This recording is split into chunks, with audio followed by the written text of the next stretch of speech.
जीवन के 16 सुख कौन सी है? पहला सुख निरोगी काया, अर्थात हमारे शरीर में किसी भी प्रकार का कोई भी रोग नहीं होना चाहिए, कोई बीमारी नहीं होनी चाहिए, कोई कष्ट नहीं होना चाहिए। किसी भी प्रकार की पीड़ा से मुक्त हुआ शरीर ही पहला सुख है।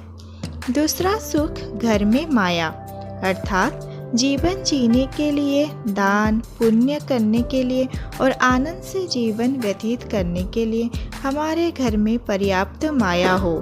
माया अर्थात धन होना चाहिए। तीसरा सुख है पुत्र आज्ञाकारी। यदि किसी के पास अपार धन दौलत हो, रूप हो, गुण हो, ऐश्वर्य हो, इज्जत हो, लेकिन यदि उसका पुत्र उसकी आज्ञा नहीं मानता है तो वे तमाम सुविधाएं उसके लिए नरक के समान है। पुत्र का आज्ञाकारी होना ही अति आवश्यक है। चौथा सुख है सुलक्षणा नारी। सभी प्रकार के सुख सुविधाएं होते हुए, रूप सौंदर्य होते हुए, विभिन्न प्रकार के विलासिता के साधन होते हुए यदि पत्नी अच्छे लक्षणों वाली नहीं है, जीवन में सुख नहीं हो सकता। इसलिए एक पत्नी का सुलक्षण होना अति आवश्यक है। पांचवा सुख है राज्य में पाया, अर्थात यदि घर में मुख्य पुरुष के सरकारी नौकरी हो या वह राज्य कार्यों के जुड़ा हुआ हो, राज्य से सबको आमदनी प्राप्त होती हो और राजकाज आसानी से हो जाते हो। छठा सुख है पड़ोसी भाया, अर्थात हमारे पड़ोस में रहने वाले लोग इस प्रकार के होने चाहिए कि हमारे विचार उनसे मिलते हो और उनके विचार हमसे मिलते हो। वह हमारे साथ हमेशा अच्छा सोचते हो और हमारे सुख दुख में सहयोगी होनी चाहिए। अन्यथा यदि सभी प्रकार के सुख सुविधाएं होने के बावजूद भी यदि पड़ोसी कुटिल है और हमारे हानि करने वाले हैं तो वह भी एक प्रकार का दुख है। इसलिए पड़ोसी का अच्छा होना सुख माना गया है। सातवां सुख है माता पिता का साया। जिस व्यक्ति के माता और पिता जीवित होते हैं वह व्यक्ति सभी सुखों को पा लेते हैं।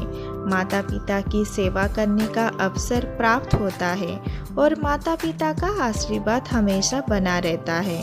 तो माता पिता का जीवित रहना भी एक प्रकार का सुख है। आठवां सुख है पुत्री का साया। वैसे तो सुख 7 के प्रकार के माने गए हैं, किंतु घर में पुत्री का होना भी 8वां सुख माना गया है। इसलिए घर में यदि पुत्री हो और उपरोक्त सभी सुख उपलब्ध हो तो वे 8 सुख माने गए हैं। जीवन के 16 सुख कौन से हैं? पहला सुख है निरोगी काया, दूजा सुख है घर में माया, तीजा सुख है कुलवंती नारी, चौथा सुख है पुत्र आज्ञाकारी, पांचवा सुख है सदन हो अपना, छठा सुख है सिर कोई रुड़ना, सातवां सुख है चले व्यापारा, आठवां सुख है हो सबको प्यारा, नौवां सुख है भाई और बहन हो, 10वां सुख है ना बैरी सजन हो, 11वां सुख है मित्र हितैषी सच्चा, 12वां सुख है पड़ोसी अच्छा, 13वां सुख है उत्तम हो शिक्षा, 14वां सुख है सद्गुरु से दीक्षा, 15वां सुख है हो साधु समागम, 16वां सुख है यह होते भाविक जन। तो दोस्तों, अपने जीवन से जुड़ी ऐसी बेहतरीन जानकारियाँ जानने के लिए और मेरे मनोबल बढ़ाने के लिए चैनल को लाइक, कमेंट और शेयर करें। जो नए हैं हमारे स्टोरी सोर्स चैनल को सब्सक्राइब करना ना भूलें।